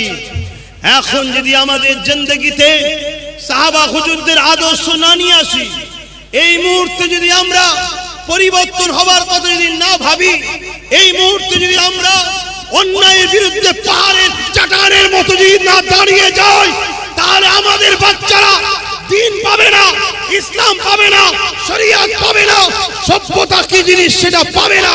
তাই বারবার পুরপুরা দরবার শরীফ থেকে গিয়ে সারা বাংলার অলিতে গলিতে যুব সমাজকে বিশেষ করে বুঝাচ্ছি, আর আজকের দিনের আবু জেল মার্কাগুলো তোমাদেরকে রাসূলের পক্ষ থেকে সরাবার চেষ্টা আজও চালাচ্ছে। তোমরা ভেবে দেখো, আব্বাস সিদ্দিকী শুধু মজলিসে জমা হলে হবে না, আব্বাস সিদ্দিকীর কথাগুলোকে শুনতে হবে। শুনে নিজের ব্রেনে লাগাও যে আব্বাস আমাদের ঘরে মুস্তাফার ইনকিলাবের দিকে নিয়ে যাচ্ছে না আবু জেহেলের দিকে নিয়ে যাচ্ছে। ভাবো, যদি তোমার বিবেক বলে আবু জেহেলের দিকে নিয়ে যাচ্ছে, ছেড়ে দাও আব্বাসকে। আর যদি মনে হয় না মুস্তাফার দেখানো রাস্তায় ইনকিলাবের দিকে নিয়ে যাচ্ছে, মানবতার ইনকিলাব, সভ্যতার ইনকিলাব, ইনসাফের ইনকিলাব, নারীর অধিকারের ইনকিলাব, সব ইনসানিয়তের ইনকিলাব, নিজের স্বাধীনভাবে ধর্ম মানার ইনকিলাবের দিকে নিয়ে যাচ্ছে, তাহলে আরো মজবুত হও, আরো শক্ত হও। তোমার আমার উপরে কি হয়েছে, সাহাবাদের উপরে কি হয়েছে ইতিহাস জানো না? জানো না? হযরতে খাব্বাবের কথা কি শুনুনি? আল্লাহ নবীর সাহাবী হযরত উমর ফারুক যখন পৃথিবী শাসন করছে, অর্ধেক পৃথিবী শাসন করছে, ইসলাম শরিয়াতের দ্বিতীয় খলিফা হযরতে উমর ফারুক রাদিয়াল্লাহু তাআলা অর্ধেক পৃথিবী যখন শাসন করছে, তিনি একদিন দরবারে বসে আছেন, সিংহাসনে বসে আছেন, রাজ দরবারে। হঠাৎ করে হযরতে খাব্বাব রাদিয়াল্লাহু তাআলা নবীর একজন সাহাবী, শুনছেন তো সবাই? আমার কথায় আপনারা বিরক্ত হচ্ছেন, আমি আপনাদেরকে ভুল রাস্তা দেখাচ্ছি। আহা, ভাবেন এই জিন্দেগি চিরস্থায়ী নয়, এই শরীরটা রয়ে যাবে, রুহটা বেরিয়ে চলে যাবে। আমার দাদু চলে গেছে, আমার পদ্দাদু চলে গেছে, আপনার দাদু আপনার দাদি মাইমুরব্বিদের সব চলে যাচ্ছে। আপনার এলাকায় খেয়াল করে দেখুন, কত তাব্য জন জন ছেলে ঘুরে বেড়াতো, সব চলে যাচ্ছে, নেই, চলে যাবে। যাবার আগে তোমাকে তোমার মালিক কেন পাঠিয়েছে? একটা সুন্দর সভ্য সমাজ গড়ার জন্য পাঠিয়েছে। সেই সমাজ গড়তে গিয়ে সাহাবা হুজুররা কি কুরবানি দিয়েছে, তুমি আমি কি করছি? হ্যাঁ, আল্লাহ নবী সাহাবী হযরত উমর ফারুক হযরতে খাব্বাব সাহাবীকে জিজ্ঞাসা করলেন, ভাই শুনেছি আপনি ইসলামের প্রথম দিকে আপনি কলেমা পড়েছেন, নায়ের দিকে এসেছেন, আল্লাহ নবীর দিকে এসেছে, এই জন্য আপনাকে আবু জেহেল উতবা সাইবা আবু লাহাব অনেক অত্যাচার করেছিল। এ নওজওয়ানেরা, মানুষ মাত্র ভুল হতেই পারে। সাহাবা হুজুরদের মধ্যে দেখে অনেকে জাহিলিয়াতের যুগে আবু জেহেল উতবা সাইবা আবু লাহাবের দিকে ছিল। যখন তাদের অন্যায়টা ছেড়ে দিয়ে আমার নবী পাকের দিকে ফিরে আসতে লেগেছে, তখন তাদের দলটা হালকা হতে লেগেছে, তখন তারা মাথা গরম হয়েছে। তারা শুধু গরম করে নে, কিভাবে অত্যাচার করেছিল হযরতে খাব্বাবের কথা শুনলে অবাক হয়ে যাবে। আল্লাহ নবী সাহাবী হযরতে খাব্বাবকে জিজ্ঞাসা করা হয়েছিল, ও হযরতে খাব্বাব, শুনেছি নাকি আপনার উপরে এই আবু জেহেল উতবা সাইবা অনেক অত্যাচার করেছে, একটু আমাকে শোনান। হযরতে ফারুক আযম যখন বলেছিল, আল্লাহ নবী সাহাবী হযরতে খাব্বাব নিজের কোমরের অংশটা দেখাতে লেগেছে। প্রতিটা মানুষের কোমরকে আল্লাহ সুন্দর করার জন্য কোমরের নিচে অংশতে আল্লাহ পাক গোশত দিয়েছে। হযরতে সাহাবী খাব্বাবের ওই গোশতখানা ছিল না, প্লেন কোমর হয়ে গিয়েছিল, একেবারে গর্ত হয়ে গিয়েছিল, হাড় হাড়ির সঙ্গে চামড়া মিশে গিয়েছিল। আল্লাহ নবী সাহাবী উমর এই কোমরটাকে দেখে বলেছিল, হযরতে খাব্বাব রে, এই রকম কোমর দুনিয়ার জমিনে হয় আমার জানা ছিল না। আল্লাহ তো মানুষকে সুন্দর করে বানিয়েছে, এই কোমরের নিচের অংশে গোশত দিয়েছে, তোমার কোমরের নিচের অংশে গোশত নয় কেন? হযরত খাব্বাব বলেছিলেন, ভাই ওমর, আল্লাহ পাক আমাকে গোশত দিয়েছিল, কিন্তু আল্লাহকে মুহাব্বত করার জন্য, নবীকে প্রেম করার জন্য, হকের পক্ষে দাঁড়ানোর জন্য, ন্যায়ের পক্ষে দাঁড়ানোর জন্য, ইনসাফের পক্ষে দাঁড়ানোর জন্য, কল্যাণের পক্ষে দাঁড়ানোর জন্য, গরিবের পক্ষে দাঁড়ানোর জন্য, এতিমদের পক্ষে দাঁড়ানোর জন্য, নারীদের জুলুম বন্ধ করার যে নবী চেষ্টা করেছিল, ওই দয়া নবীর পক্ষে দাঁড়ানোর জন্য তৎকালীন যারা আমার লিডার ছিল, আবু জেহেল, উতবা, সাইবা, তারা যখন জানতে পেরে যায় আমি খাব্বাব তাদের দল ছেড়ে দিয়েছি, তখন তারা আমাকে ডেকে নিয়ে গিয়ে আগুন ধরিয়ে দিয়ে, ওই লাকড়ি আগুন চালিয়ে দিয়ে তার উপরে হাত পায়ে দড়ি বেঁধে বসেছিল। এ যুবক শোনো, তোমার আমার উপরে কি হচ্ছে, সাহাবাদের উপরে কি হয়েছে শোনো। আল্লাহর প্রিয় বান্দা তারা, আল্লাহ তাদেরকে কিভাবে পরীক্ষা নিয়েছে, তোমাকে আমাকে নেবে না এটা কেন তুমি আমি ভাবছি।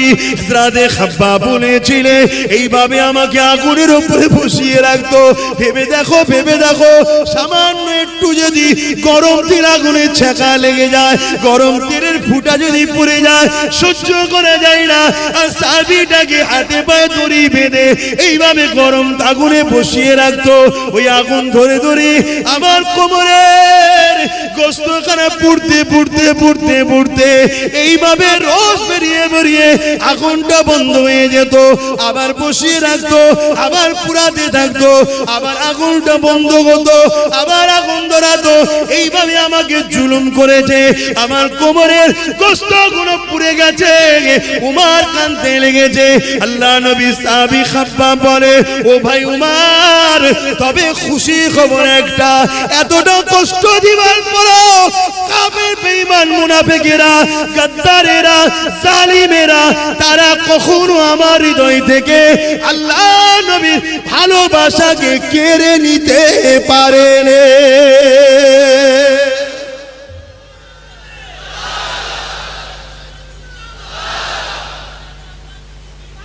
ভাই আমার, যুবক বোঝো, যুবক বোঝো, এখনো তোমাদের হাতের লাগামের মধ্যে আছে।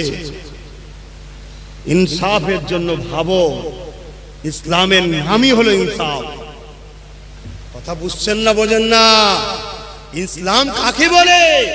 পিপাসিত মানুষের পিপাসা মিটাবার নাম ইসলাম। ইসলাম কাকে বলে?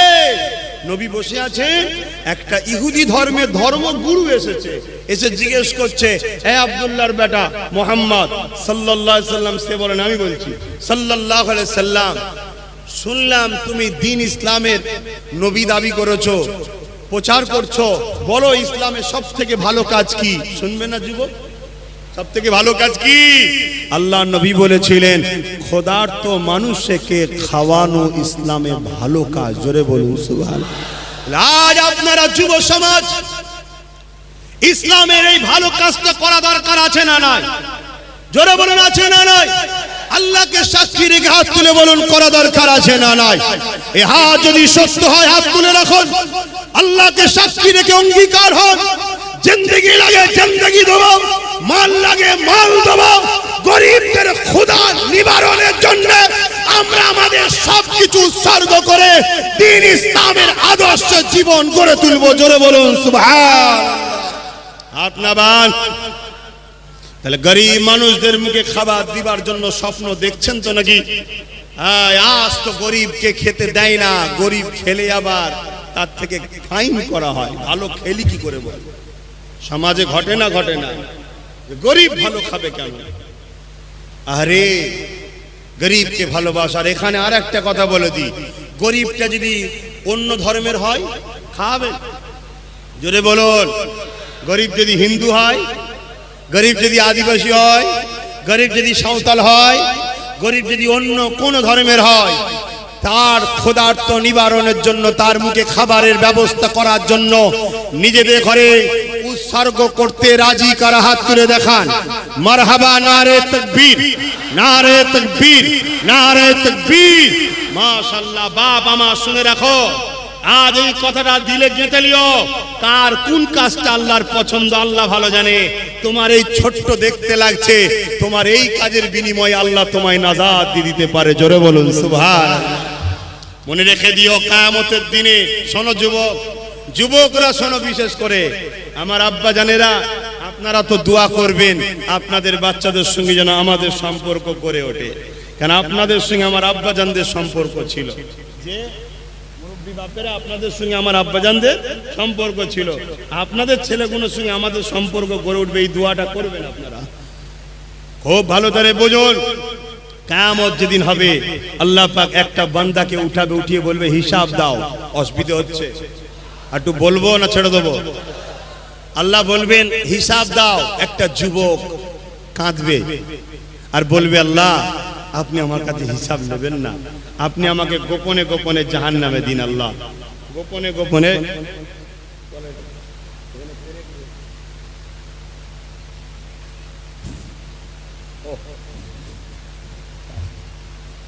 গোপনে গোপনে আপনি আমাকে জাহান্নামে দিয়ে দিন। কেন? আমি দুনিয়ায় ভালো কাজ করিনি আল্লাহ, পাপ করেছি, অন্যায় করেছি, ভুল করেছি। আল্লাহ শোনো যুবক, আল্লাহ কত দয়ালু। আমি আবার বলছি, ইসলামের ক্ষতি করো না। ভুল করে ফেলেছো, নত হও, আল্লাহ মাফ করতে পারে। নবী বংশের বাচ্চাদের সঙ্গে দুশ্মনী রেখে তুমি নিজেকে মুসলিম দাবি করছো না, এই নাটক বন্ধ রাখো। কেন আমার আল্লাহ রাসূল ইবনে মাজাহ শরীফের হাদিসে জানিয়ে দিয়ে গেছে, হ্যাঁ আল্লাহ নবী এটাও বলেছে কিতাবুল্লাহ ওয়া সুন্নাতে রাসূলি, কিন্তু ইবনে মাজাহ ৭৬ হাদিসের মধ্যে আল্লাহ রাসূল বলছেন তিনটে জিনিস রেখে গেলাম, কিতাবুল্লাহ, সুন্নাতে রাসূলি ও আহলে বাইতি। কথা শুনছেন না শোনেন নে? নবীর হাদিসকে সম্মান করেন আর নবীর পরিবারকে সম্মান করবেন না। আজকে নবীর পরিবারদের বিরুদ্ধে সমালোচনা, নবীর পরিবারদের বিরুদ্ধে লড়াই। যদি বলেন আপনি লড়াই নেমেছেন কেন, শুনে রাখুন তাহলে হযরতে জুনায়েদ বাগদাদি রাহমাহুল্লাহ, তখন তিনি জুনায়েদ বাগদাদি রাহমাহুল্লাহ ছিলেন না, শুধু জুনায়েদ ছিলেন। একটা জন তাগড়া যুবক ছেলে, 22, 23, 24 বছরের বয়সের যুবক ছেলে, একদম পালোয়ান, বীর পালোয়ান। রাজ দরবারের রাজার পক্ষ থেকে কুস্তি লড়তো, কেউ জুনায়েদ কারাতে পারতো না। শুনছো যুবকরা, যেমন তোমাদের এখন বয়স, আঁকড়া বয়স, একদম কিছুই মনে হচ্ছে না। জুনায়েদ বাগদাদি ওই রকম একদম জন তরুণ ছেলে, কিচ্ছু মনে করে না। যে ওনার সঙ্গে লড়াই করতে যায় তাকেই পটকে দেয়, তাকেই ফেলে দেয়। বিশাল এলাকায় নাম হয়ে গেছে দুনিয়াতে, জুনায়েদের মোকাবেলায় কেউ পারবে না। একদিন এলান হচ্ছে জুনায়েদের মোকাবেলায় কুস্তিতে কে নামবে, অনেক ইনাম দেওয়া হবে, অনেক পুরস্কার দেওয়া হবে। একটা রুগা পাটকা দুর্বল, শোনো ভালো করে, গল্প বলছি না, তারিখ বলছি। রুগা পাটকা দুর্বল মানুষ, সে এইভাবে চুলগুলো উস্কো খুস্কো, জামা ছিঁড়া নোংরা হয়ে আছে, খোদায় পেট ঢুকে আছে, দুর্বল মানুষ। যে যেখানে নাম লিখায় ওখানে নাম লিখাচ্ছে। তাকে দেখে বলছে তুমি কি করতে এসেছো? না আমি জুনায়েদের বিরুদ্ধে লড়বো। সবাই অট্ট হাসি হাসছে। আরে জুনায়েদের মোকাবেলায় আসছে, আচ্ছা পালোয়ান আসছে না, তুমি কি করতে এসছো? মরা সব গেছে, যার যেমন। আরে নাম লিখতে বলছি, লেখো। নাম লিখেছে, ঠিক দিনে খেলা শুরু হবে, কুস্তি খেলা হবে পালোয়ানের সাথে। কুস্তি খেলার মাঠে জুনায়েদের অপোনেন্ট যে নেমেছে, জুনায়েদ তাকে দেখো হাসছে। আরে এ কে? এ কে? আমি তো একটা গড়িয়া বলতে ঠেলা মারলে পড়ে যাবে, পৃথিবীর পালোয়ান আমার সঙ্গে পারে না। তখন রেফারিকে বলছে, যে বিচখানে থাকে, যে খেলা শুরু করে, তাকে বলছে যে লড়াইয়ের আগে আমার কিছু কথা আছে জুনায়েদের সাথে, একটু কানে কানে বলবো। শুনছো যুবক, জিন্দেগি চিরস্থায়ী থাকবে না। তোমার বাড়ি, তোমার গাড়ি, তোমার ধন দৌলত, তোমার ছেলে তোমার হবে না কিয়ামতের দিনে, সব বিরুদ্ধে চলে যাবে। ভাবো, নিজের দিমাগকে খাটাও। যে জন্য আল্লাহ সৃষ্টি করেছে সেটাই আমাদের মাকসাদ, আল্লাহর জমিনে আল্লাহর দ্বীনের পক্ষে থেকে সমাজকে সুস্থ শান্তি ব্যবস্থা গড়ে তোলা, এটা হচ্ছে আমাদের কাজ। কাউকে লুটা আমাদের কাজ নয়, ওটা ডাকাত চরিত্রহীন লম্পটদের কাজ, মুস্তাফার গোলামদের কাজ ওটা নয়, কাউকে লুটা। শুনছেন তো নাকি? তো হযরতে জুনায়েদের কানে কানে ওই রুগা পাটকা দুর্বল মানুষটা যে কানে কানে কি বলল, বলার কেউ শুনতে পায়নি। খেলা শুরু হয়ে গেল, রেফারি বাঁশি দিয়েছে, আর জুনায়েদ হাত দুটো মুঠো করে এইভাবে দাঁড়িয়ে আছে আদবের সাথে। কথা বুঝছেন না বোঝেন না? এই রুগা পাটকা লোকটা যে হাত লাগালো জুনায়েদ জমিনে শুলো, ও জুনায়েদের বুকে উঠলো। কুস্তির নিয়ম, রেফারি বলছে 1 2 3 গুনেই যাচ্ছে, আর ও চুপ করে ওই দেখেই যাচ্ছে। জোরে বলুন সুবহানাল্লাহ।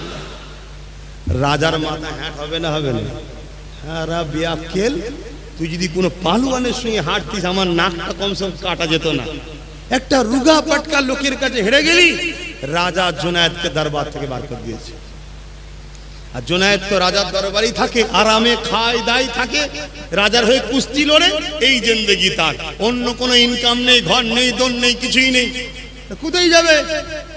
এইদিকে পুরস্কার ওই রুগা লোকটা পেল, সে বড় খুশি মনে চলে গেল। জুনায়েদ একটা গাছতলায় গিয়ে আশ্রয় নিয়েছে যে আল্লাহ কোথায় যাব, কি করব, কি খাবো, কি কাজ করব? হায় হায় হায় কপাল, গভীর রাত হয়ে আসছে, গাছতলাতেই হেলান দিয়ে ঘুমিয়ে পড়েছে।